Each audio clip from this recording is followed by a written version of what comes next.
Hermanos, este es un texto rico en tipología. Esto es un texto rico en formas ceremoniales, instituciones ceremoniales, celebraciones ceremoniales que anunciaban algo mayor. A eso me refiero por tipología.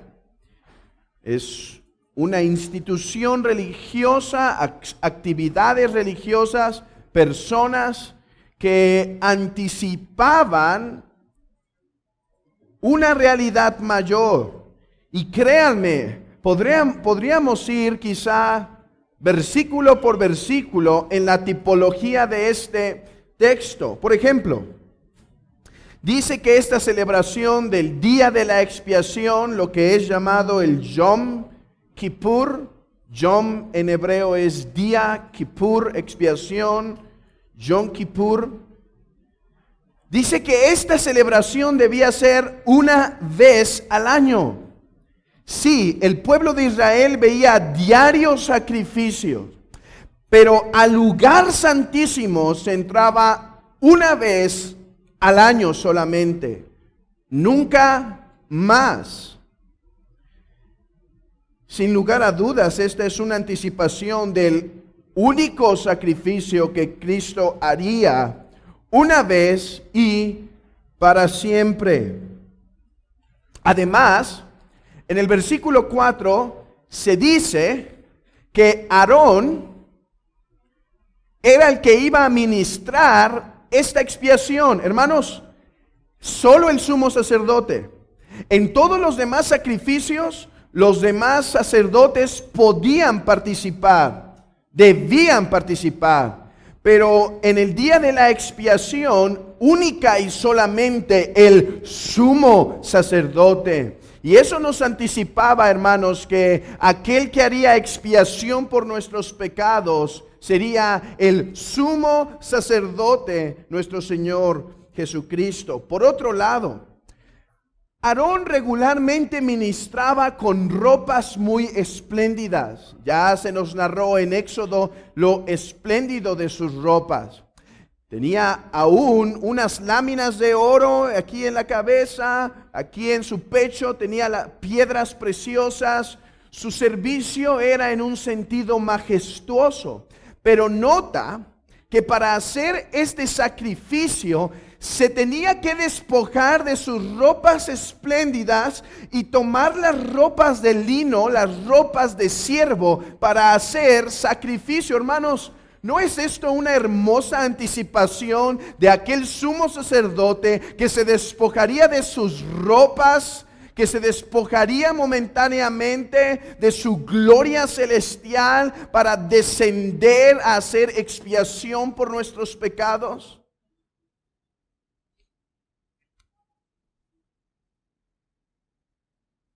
¿Y qué tal de la purificación que debía hacer Aarón sobre sí mismo? Se repite como 4 veces que tiene que ir a lavarse, tiene que ir a lavarse.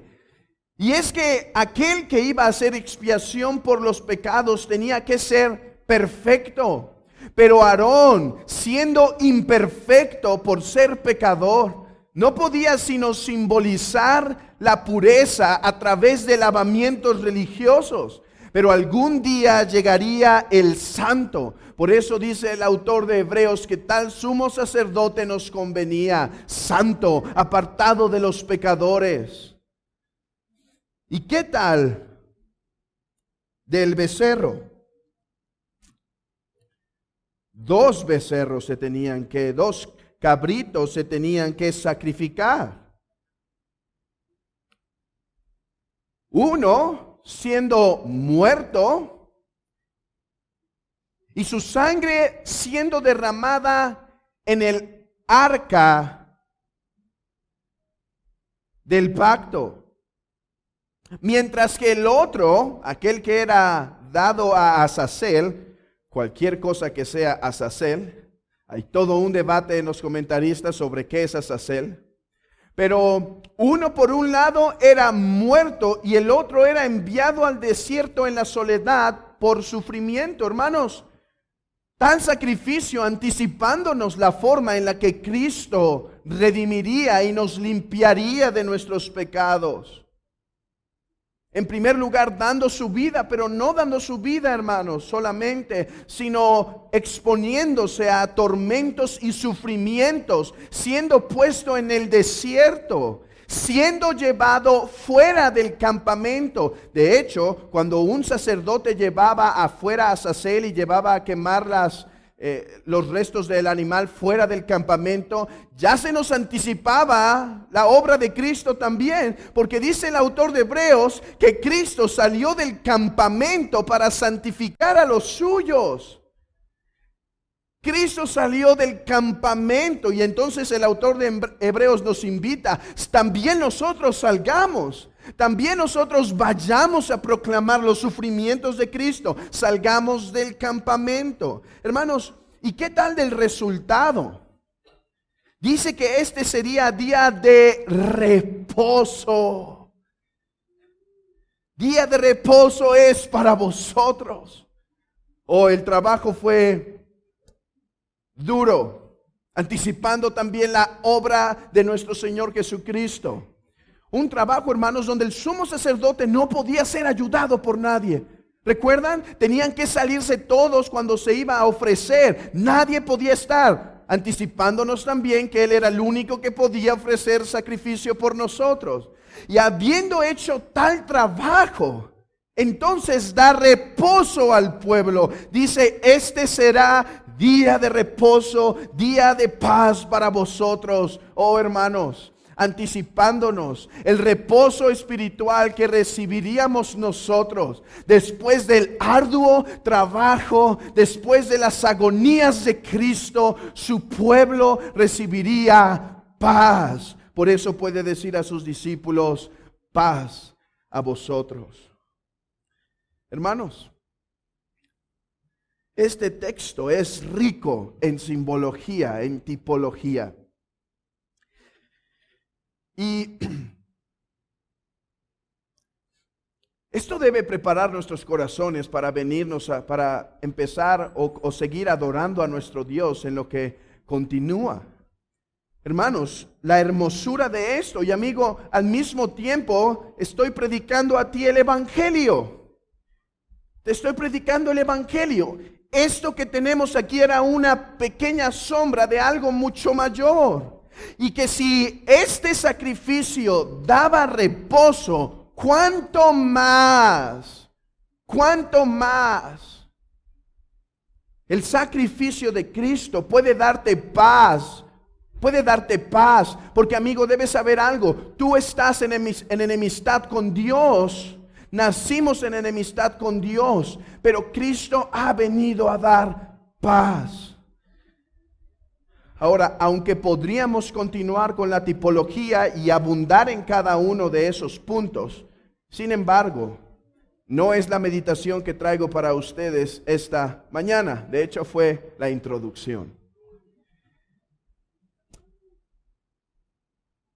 Ya que hay algo en este día, hermanos, que me gustaría que nuestra atención se enfocara. Y es que este día traía al pueblo una variedad de sentimientos y pensamientos a los que adoraban. Niños, yo sé que ustedes tienen un día favorito en el año. Un día especial, quizá 2, quizá 3. 3 días que cuando empiezan el año, ya pasó un tiempo y como que no están tan animados y se acuerdan que va a venir ese día, ¿sí? Se acuerdan que viene ese día y como revitaliza el corazón. A lo mejor es su cumpleaños, porque saben que en su cumpleaños les van a regalar algo. A lo mejor es las vacaciones, el tiempo que saben que van a salir a dar una vuelta. Todos tenemos días particulares, especiales. En esos días, una variedad de emociones puede estar. Por ejemplo, quizá en los más adultos, cuando se acerca el día de su cumpleaños, es un poco de gozo, pero quizá también de tristeza. Quizá también de preocupación que los años están pasando. Un día particular para mí es el final del año. Disfruto el final del año. En todos los aspectos, las cuestiones culturales que hay en ese tiempo es algo que es agradable para mí. Pero ¿saben? Al final del año hay una preocupación, hay un sentimiento de nostalgia, alegría porque empieza un nuevo año, nuevos proyectos, pero también nostalgia porque ¿cuánto tiempo habrá uno perdido en eso? Las cosas que faltaron hacer, los libros que quedaron pendientes, las salidas que quedaron pendientes, diferentes cosas cruzan en nuestras mentes y hay diferentes sentimientos. Bueno, debemos saber algo, que si para el pueblo de Israel un día era importante, ese era el día de la expiación. Y en el día de la expiación, varias cosas pasaban por la mente de los adoradores. En primer lugar, notemos que en este día había gran lamentación. ¿Recuerdan? Les ordena el Señor que este día debe ser día para lamentarse. Versículo 29. Y esto tendréis por estatuto perpetuo. En el mes séptimo, a los 10 días del mes, afligiréis vuestras almas y ninguna obra haréis. Afligiréis vuestras almas.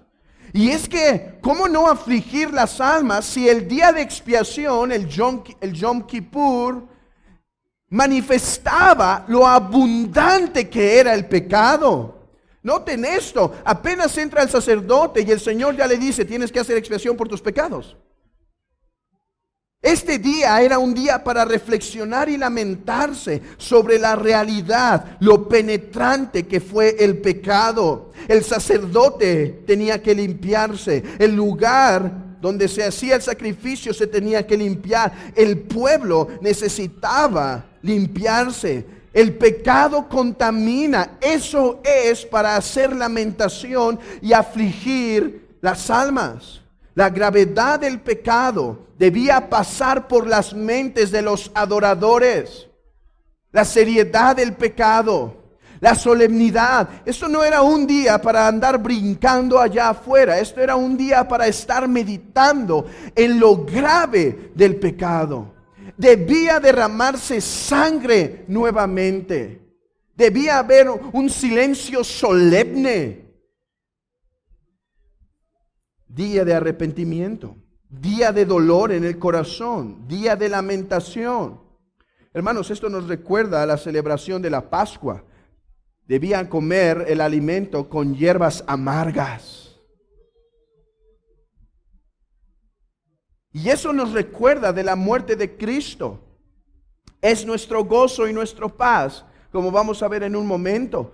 Pero no hemos de dejar de ver y lamentarnos por nuestros pecados cuando contemplamos su cruz, porque es por lo abominable, por lo asqueroso que es el pecado, que el Hijo de Dios murió en la cruz. Pero no solo lamentación pasaba por las mentes y corazones de estos adoradores, paz y gozo, paz y gozo. Pues hermanos, Dios proveyó un cordero. Imaginen esto. El pueblo necesitaba el perdón y Dios estableció cómo se haría.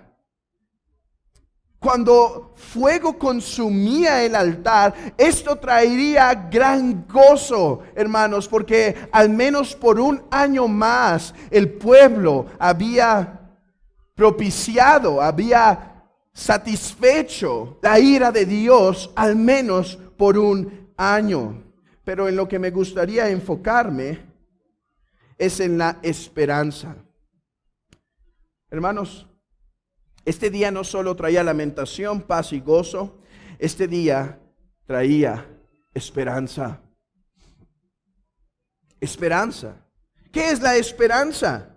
La esperanza es el anhelo de la llegada de lo que todavía no está. Pero ¿por qué esperaban si el Cordero había sido provisto? Porque si la misericordia de Dios ya se había revelado, ¿qué esperaban? Hermanos, esperaban algo mejor. Y es que si algo nos muestra Levítico 16, es la deficiencia de esta sombra. La sombra no salva, la substancia. Esto solo era una sombra. Y hermanos, veamos, el sacerdote. Este sacerdote de Levítico 16 nos anticipa el mejor sacerdote. Noten que este hombre, aunque había sido apartado de los pecadores, aunque había sido apartado del pueblo para ministrar a Dios, no obstante, tenía que sacrificar por sus propios pecados. Tenía que sacrificar por sus propios pecados. Por eso dice Moisés que aunque el ministerio de Moisés, por eso dice Pablo, que aunque el ministerio de Moisés fue con gran gloria, no obstante, no se compara con la gloria del nuevo pacto, porque ahora nos ha sido dado un sacerdote que ya no tiene necesidad de ofrecer primero por sus pecados y luego por los pecados del pueblo, porque este sacerdote que no tenía pecado sí podía ponerse por el pueblo. Porque hermanos, venía Aarón, imaginen esta escena, viene Aarón, hace como debe hacer y el Señor le dice, nos vemos el próximo año. Nos vemos el próximo año, se va a tener que repetir. Y entonces Aarón dice, Señor, pero si ya he hecho sacrificio. Aarón, no has hecho sacrificio. Has momentáneamente satisfecho mi ira, pero aún yo te tendría que fulminar a ti. Aún yo te tendría que castigar a ti. Si no es porque eres limpio por otro sacerdote mayor que tú. Así que este día traía la esperanza de un mejor sacerdote. Pero no solo de un mejor sacerdote, de un mejor sacrificio. ¿Pueden ver la composición de este sacrificio? Dos corderos se tenían que sacrificar. Hermanos, eso nos habla de la insuficiencia del antiguo pacto para tipificar la perfecta obra de Cristo. ¿Por qué dos corderos? Porque uno no podía explicar plenamente lo que pasaría. Además, que la sangre y el sufrimiento de estos corderos no traían sino paz momentánea, paz momentánea. Este día traería al pueblo una esperanza de un mejor sacrificio. Y un sacrificio que trajera mejores resultados. Paz perpetua, no temporal. Y eso era la otra cosa que esperaba el pueblo, un mejor día de expiación. Después de toda la obra en la que el pueblo terminaba con una sensación de consuelo y una sensación de dolor por el pecado, apenas terminaba, hermanos. Y ya puedo imaginar aquellos que adoraban verdaderamente, ya puedo imaginar empezando a planear las obras, el sacrificio del próximo año, o el nuevo sacerdote, o los nuevos corderos. Esto se haría año tras año tras año, de tal manera que dice el autor de Hebreos que estos sacrificios no podían quitar el pecado. Hermanos, esos sacrificios eran temporales, con un propósito de anunciar algo mayor, el sacrificio único y suficiente de nuestro Señor Jesucristo por nuestros pecados, un mejor sacerdote, un mejor sacrificio en un día, hermanos, cuyos resultados duran para siempre. Por eso no es necesario repetir el sacrificio domingo tras domingo. La Santa Cena no es un sacrificio. La Santa Cena no es un volver a sacrificar a Cristo. El sacrificio de Cristo es único, es suficiente y en Él descansamos. Amigo, y es en ese único sacrificio que te invitamos a confiar. En aquel que dijo, terminado es. Esas no eran las palabras de estos sacerdotes.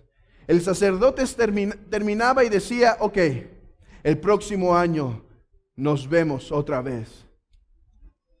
Pero Cristo en la cruz dijo, tetelestai, consumado es, terminado está, ya no hay más ira para los que se esconden y refugian en Cristo Jesús. Hermanos, ese es el mejor sacerdote, el mejor sacrificio en aquel mejor día en el cual nuestras almas reposan. Preparemos para adorar nuestro corazón, aquel que murió por nuestros pecados. El día ha ocurrido, la muerte de Cristo está terminada. Hermanos, ese es el día más importante de nuestras vidas. Ese es el mejor día. Sí, está bien, algunos celebran el nacimiento, no me voy a meter en problemas hoy si está bien o no está bien. Algunos celebran el nacimiento. La iglesia de Cristo celebra su muerte semana tras semana, su resurrección semana tras semana. Hermanos, ese es el día más importante de nuestras vidas, el día que Jesús murió por nuestros pecados. Y por lo tanto, no debería ser el día domingo el día más importante, hermanos. Y el Señor ha sido tan bueno que no nos ha dado 50 o más, 50 domingos por año para seguir celebrando y anunciando y gozándonos y meditando sobre el sacrificio, sobre la obra de nuestro Señor. Oh, hermanos, qué privilegio tenemos en la iglesia en esta era, en la era del nuevo pacto. No menospreciemos sus bondades.